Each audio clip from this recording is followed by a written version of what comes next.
Well, hi everyone, and tonight I'm joined on Innovation Nation with by Helen Dorresteyn, she's the owner alongside her husband Richard of Clevedon Buffalo, and that's located just south of Auckland on the shores of the Hauraki Gulf, but actually, even more importantly, in the Papakura electorate. And Clevedon Buffalo is a family-run business collectively producing award-winning fresh buffalo mozzarella, bocconcini, ricotta, yogurt, and marinated buffalo cheese. And I've got to tell you, I am a huge fan of this. And you can find it in the Clevedon markets every Sunday morning from about 9, isn't it, Helen? 8 o'clock. 9 in the morning till about 8 o'clock. 8. I get there a little bit later at night. Anyway, and it's extraordinarily good, and you sell it other places too. But Helen, thanks so much for joining us this evening. Thank you for having me. No, well, look, this particular Clevedon Buffalo business has won multiple awards and gold medals at New Zealand's National Cheese and Artisan Awards. And today we're going to hear a little bit about the innovative technology being used on their farm and all things buffalo. I mean, these buffalo are big buffalo, but seem generally quite nice too. Friendly but big. So look, Helen, you and Richard are the owners of Clevedon Buffalo. And can you just start a little bit about the background on yourselves? Because this is extraordinary. People aren't used to buffalo in New Zealand, except in Clevedon. No. Well, there are a few herds around now, but we bought the first milking herd in. So 2006 it was. And we flew them in we actually found them in Darwin and quarantined them in Victoria and flew them in about 60 head in, a couple of bulls and pregnant cows, heifers, to establish our first herd. And so Richard and I he's an electrician and I was an art teacher, so we were really well equipped to farm buffalo.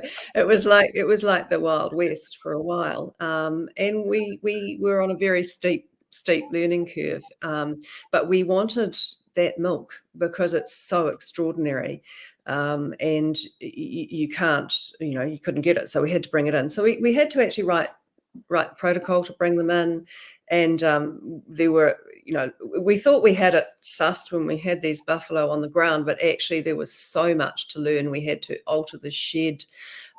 Rich had to engineer all sorts of things like backing gates so we could get them to line up properly. All sorts of stuff we've had to innovate on farm to actually be able to work with these animals. And, we've been lucky. We've had support from local people like the Dooders who leased us our first dairy block, and we're still there 18 years later. And, they are big animals. They do have their horns. We've left them on because they use them like a radiator, basically, and you take them off, it's not good because they have less sweat glands than a cow. So we had to, convince people that, the horns were okay. So they're actually quite gentle with us, but you treat them with the respect that they deserve. So it was a journey. I found it fascinating seeing them in a rather old cow shed, and it just took me back to growing up on a dairy farm. But these are like cows on steroids, like seriously big, and the calves were just the most beautiful, enormous calves, and I felt tremendous sympathy as a mother for their mums. Well, it is so different. And I think we're just going to shout out here too, is that these are not bison from North America. These are more what people would know them more as buffalo or even they're water buffalo. Is that right? Water buffalo, and you've got swamp buffalo, which are the ones from Crocodile Dundee with the big horns that go straight out, and then ours are Mediterranean riverine milking buffalo, so the horns sweep up and back. There are variants in there because there's a lot of genetics from the Indian herd through our herd as well, because they're very milky, but most of our genetics, so I should say the first mob we bought in were giving us very little milk, every day. So we actually thought we were going to go broke. But through our breeding program, we've tripled our milk production. And the milk production is also, the milk has twice the solids. So you get a lot more bang for your buck with a buffalo. That also about 25% more efficient on their feed. Although, you can balance that with they will eat 25% more. So, but yeah, no, so they're a great animal in that respect, and we've got this milkiness into our herd now, which was huge for our project. Yeah, but yes, Riverine. Well, that is, I can say, yeah, Riverine basically, plus a bit of other ones in there too, maybe. Yeah. Well, So as the yeah. first for New Zealand, First milking so herd, yes. as a first milking herd in New Zealand, what did the wider farming sector make of this? I mean, you're surrounded by people in Clevedon well, you certainly were then 18 years ago, with people in more traditional style of milking. So what do they say to you? Do they think you are mad? They thought we were nuts. Yeah, they Or thought we were nuts. fascinated by And most people thought we were going to lose our shirt. And to be frank, for a while there, it did look like we were going to lose our shirt, but we pushed it through. They were amused, I think, generally. I had one man say to me, why would you do it? And but the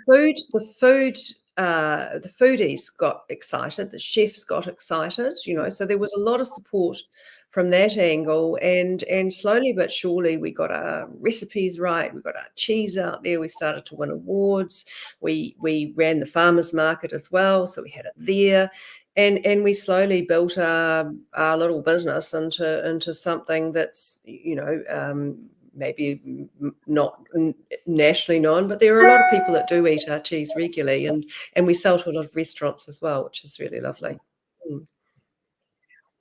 I think it is nationally known because I've certainly seen your products in restaurants around the country, and I always like to say, Clevedon, that's in my electorate. I always take, I don't know, reflected glory from the work of yourself and Richard and the buffalo. So look, I understand that the pure, buffalo milk is actually A2. Is that right? Yes, it is. It is And it A2. contains significantly more protein. Much Yes, more yes, protein and calcium than cow's milk. absolutely. It's very, very high in calcium and protein. It's high in fat, but it has half the cholesterol of cow's milk, and it is A2. So, a lot of people anecdotally find it very, very readily able to be digested. They enjoy it. And funnily enough, people go, so it's the most common reaction I have when I'm talking to people about the cheese is that they think because a buffalo is literally, it's like a hippo on stilts, they're massive and they're hairy. And they think this milk is going to be really, really strong, but it is the most delicate milk. It's just so divine and just sweet and lovely. and you don't expect that. So the name buffalo in itself is perhaps sometimes a barrier for people, and then they try it and they just go, oh my goodness. But of course, what we don't know here is that roughly 13% of the world's milk is buffalo milk. So it's huge. I think there might be 22 million of them milked in Pakistan and more in India. So it's not an uncommon thing internationally, but it is in New Zealand. It's a new thing, but I think it's we've always thought that it's something that could be a great industry for New Zealand. For one thing, obviously you wouldn't milk off it, but the buffalo, they love kaikuia. They'll munch away on it all day long and happily, but obviously when we're milking, we're feeding a lot of maize and so on to help them out, because what goes in is what comes out, basically. So you have to feed to get that production. Yeah. Well, it certainly is beautiful milk, and so I mean, you must have had quite a journey, you and Richard, on this innovation project, because I mean, it's about 18 years, and just what to do with this milk and the breeding thing. You've given us a little bit about that, but I mean, Yes. why? Well, well, What well, was it that well, made you think that? I mean, I'm thinking well, that's one well, of your art pieces behind you, Helen. no, Yeah. that's actually Shane Toffrey. I went to art school with him. That's one of my favourite things. Okay. Oh, yes, here we are. Yes, right. Yes. Yeah. But anyway, I Um, mean, what led you? I mean, this is just extraordinary. Did someone give you, say, a dare? Was it, "I bet you can't do it"? What is it? no, so it was purely that I started the farmers market and we couldn't get a regular cheesemaker. So just said to me one night, he said, "Oh, I'll make you some cheese, darling." And I thought, right, I'll hold you to that one. And we decided on buffalo milk because it must be fresh. And so uh, it's very, very hard to make high quality cow's milk cheeses here and not be competing directly with European cheeses on this market, because they're bringing them in wholesale. And so with buffalo milk, it's not a commodity here. And you can't freeze mozzarella. So to make it fresh here was our big start. And what was a real surprise for us was, so obviously, if you're milking, you've got milk coming at you 7 days a week, and you need to do something with it. And in the middle of winter, people aren't necessarily eating their insalata caprese with mozzarella. So we had to diversify quite quickly. And yogurt was a huge surprise, just how good it is. Because the milk has twice the solids, the yogurt is naturally thick. We don't have to put any extra milk powder or gelling agents or anything into it to get this delightful yogurt. So we pot set our natural, and you can literally stick a spoon in it won't move. So it's a proper European yogurt. And then we stir the flavors, and we use local flavors. So for instance, our lemon is Villa Franca lemons grown by a friend of mine down the road, and we just grate the zest in, and it's just beautiful. It's like a summer tennis party under a hydrangea hedge. It's just gorgeous. And then, as you know, the passion fruit is just so tropical and so fresh. And yeah, so we did those, and they were a massive surprise to us, just how good they were. And then the curd and the ricotta, the chefs love it because it's just so versatile. And marinated, of course, that was our moment. I wanted him to make a marinated feta, and we do a feta, and it's very lovely. But I wanted him to make a marinated feta, and he kept doing it, but it wasn't soft enough. And then he just kept working away at it, and he came up with this cheese, which is a whole new cheese. And we can cut it into cubes. We can marinate it in the flavors that we work on, we've got 3 flavors at the moment. We do an olive roast oil and olive oil.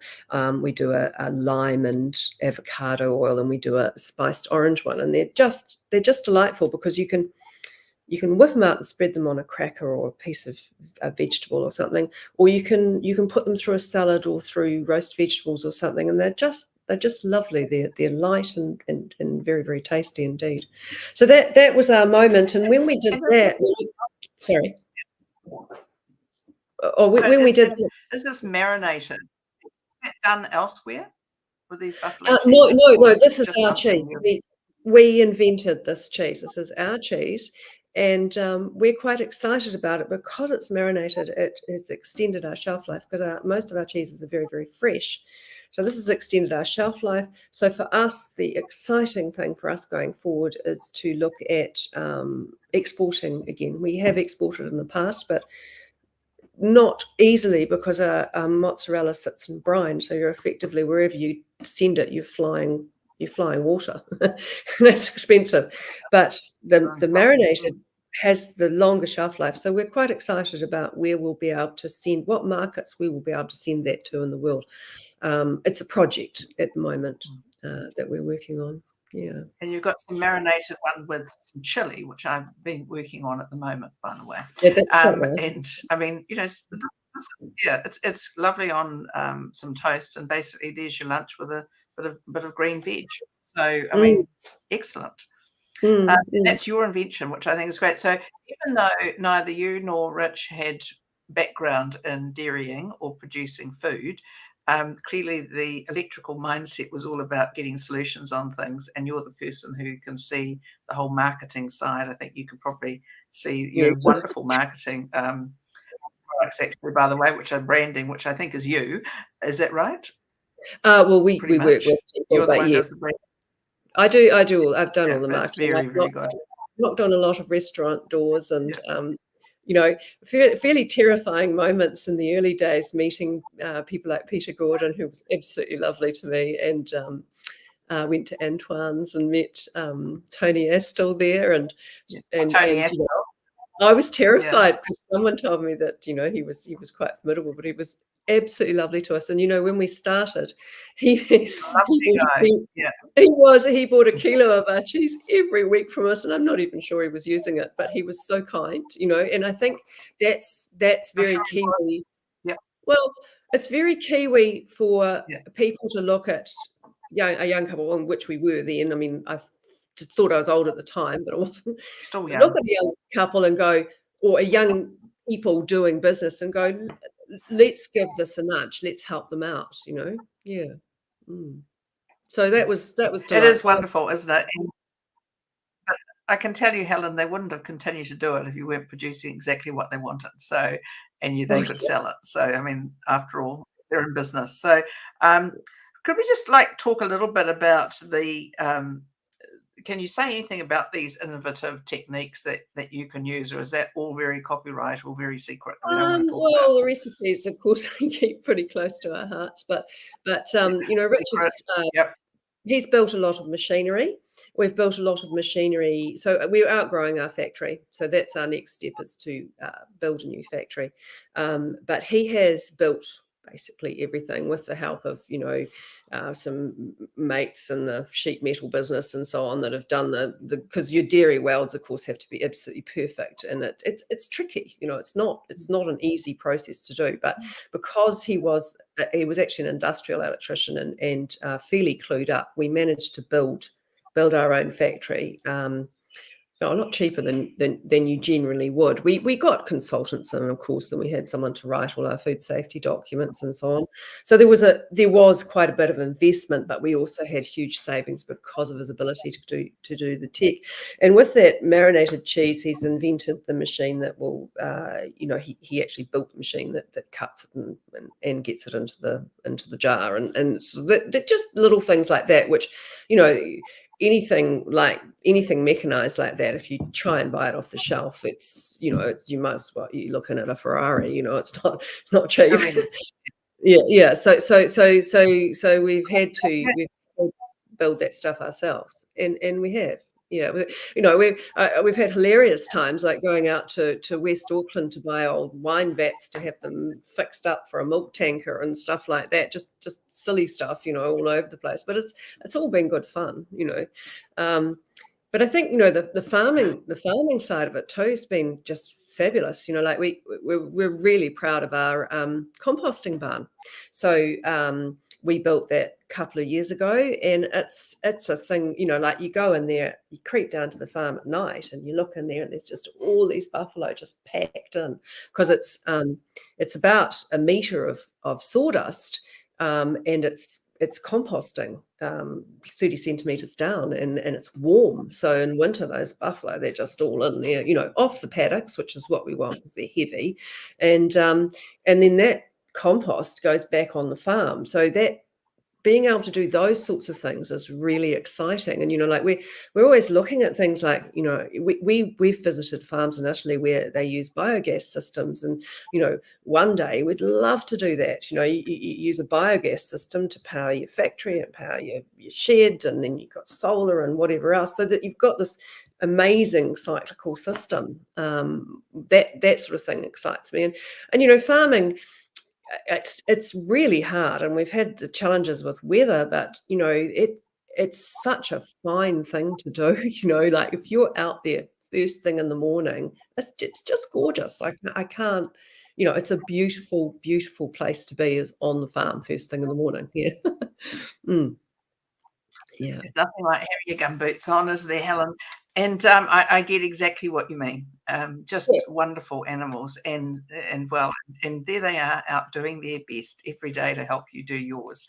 So Helen, I mean, this is just extraordinary. This drive and innovative spirit of yourself and Rich, and the fact that you, I love this. We couldn't find a cheesemaker for the Clevedon market, so we thought we'd go off and, Rich said he'd make some cheese. I mean, come on, that is Well, such a New Zealand way of thinking, isn't it? I mean, what is that saying? It's something about that necessity is the mother of all inventions. And might I say absolutely. also, by the way, innovation, because why would you need to innovate if you weren't if it wasn't necessary? So it is truly amazing. So if we're looking at the taste of, say, cow's milk, normal dairy cow's milk, and buffalo milk and goat's milk. So the buffalo milk is very soft, I felt, very delicate flavour. Yes, Would that be about yes, right? I yes. mean, It's cow's milk, of course, I inversely. really enjoy too. So however undelicate a buffalo is, the milk is completely the opposite. So, you know, it's very delicate. But it's interesting because we found out very early in the piece that things like pennyroyal in the pasture, we had to get rid of it because it would go straight through them. So we can't feed silage to our milking herd because it will go straight through them. And Really?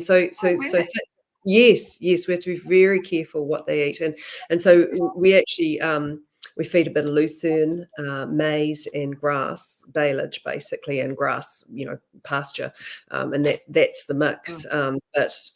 Yeah, you do have to watch it because it just, and I guess that's the same dairy and cows. I don't know, but Yeah. it's beautiful milk, Well, and because there is a certain thing. yeah, And so absolutely. compared to, say, goat's milk, what goat's milk compared to, like, Well, it's flavour-wise? nothing really like goat's milk. Because It I've does have heard that. similar, proteins Mm, and calciums and so on, but it's A2 as well, but the taste is completely different. But having said that, yeah. we tried a cheese earlier this year actually, and it was 30% goat's milk and the rest was buffalo, and oh my goodness, it was nice. So there's potential down the line for that sort of thing as well. That was a Spanish cheese, not Confirmation. 'Cause I think, yeah, 'cause some people have said find the goat's cheese a little bit too strong, a bit sort of, I think that no, sometimes quite the opposite. it's what I understand. It's herd. A lot of it's herd management. I think like goat's milk. It doesn't need to be strong at all. We visited Oh, several goats cheese making farms in France because we've been looking mm, into. We're going to do a buffalo blue as soon as we can afford the time to do the R&D, because we've got to build vats and so on here.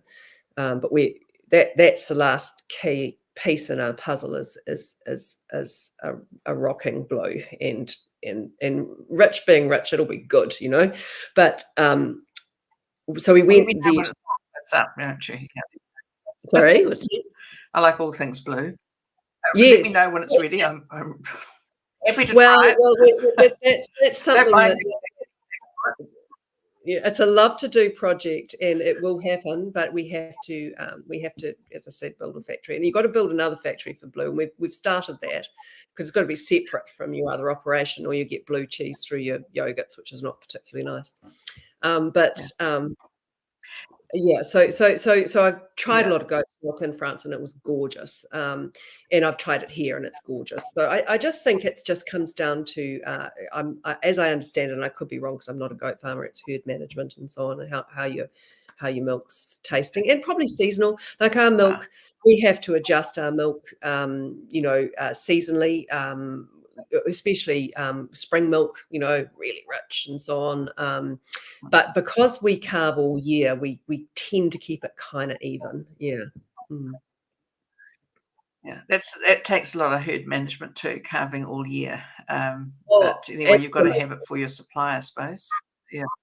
Yes, we do. We can't. It's a We lot of we have work. to. We've got restaurants that are relying on us to bring home the bacon, and we've had Right. times in the early days where we had failed makes, and I would be bringing mattresses into the factory and putting the kids down on the floor to sleep while we did another make so that we could get the cheese out. Like we've moved on a bit from that stage, but being able to supply your customer exactly what they want and have consistency is everything. And we've actually won a service award with the hospitality people because we are a small crew, and we look after our customers, and we like to think we look after our customers because that they're important to us, and they matter very much. So yeah, So how sorry, yeah. so I was saying, how big is your crew? Because there's you and Rich that I've met, and who else is Well, there? so we've got our farm manager, Samita, who I think you met, and we have a relief milker there as well. And then in the factory, we have Naomi, who is a wonderful lady on the phone and logistics, and she's just fabulous. And in the factory itself, we have 3 people working in the factory, including production manager Johan, and yeah, and then we get over summer, we'll get so I run the farmers market. Obviously, I've got a lot of kids that come to me, and then they go to varsity, and when on their route to varsity, they're pretty competent, and I get them in there, and they help us out through the summer months when we're flat out. But yeah, we're a fairly small crew, but we've worked with these people for a long time, and they're very, very good, and very invested in what we do. Actually, it's a nice team. Yeah, it's a nice team, and it has to be because we're so reliant But on them. and it Yeah. really is a family business, isn't it? It's you know everyone there very well, and they know you. So, look, I mean, I just think this is extraordinary overnight success story in 18 years, and so typical of what we see of people with an innovative outlook and thinking, "Oh, there's a problem, let's go and solve it." So, I was just. It's just a wonderful product. So, how do people get in touch if they want to buy your product, or how do they buy it? That would be useful. I Well, think there's quite a few people who might be. well, we have a website, clevedonbuffalo.co, and there's recipes on there, and there's a list of stockists. I mean, I'm on LinkedIn myself, and then the factory contact details will be on the website. And of course, we're in most good deli supermarkets, and like places like More Wilson and Faroes and Good New Worlds and so on. We are there. We're not everywhere because. I don't know. I mean, maybe there's room to grow. We've got good representation in the main centres. Fresh choices and so on. Places like Christchurch are very good to us. So yeah. I think good delis, a lot of good butchers shops have us and things like that. And I think we are in both Countdown and Foodtown. So if you want it in your supermarket, you can ask them for us. So they can bring it in. But also, if you're in Auckland and you come to the farmers market, then we have the full range there as well, and that's always a nice thing to do because then you can drive past and have a look at our lovely beasts. Yeah, if you're on the way to the beach. Right. Yeah. They are beautiful. Mm. They are Yeah. absolutely beautiful, and I really did fall in love with them. I just think they're the most beautiful animal, and this, despite their size, incredibly placid compared to some animals. But anyway, look, thanks so much. Is there anything else you want to add, Helen? Because I've been really enjoying the product, but I also know about the product, and I've seen it in many restaurants and as you say, delis around the country. But I just think it's a great Kiwi innovation. So, is there anything else you want to add? I'd just like to thank you for giving me the time to talk to you today. I really do appreciate it. It's a real pleasure, and thank you for being interested in what we do. Appreciate it. Well, you do great work. And as I say, 18 years overnight success. Okay, thanks very much, Helen, and Right. all the best to you and Rich and the team. And we'll see you at the markets. Okay.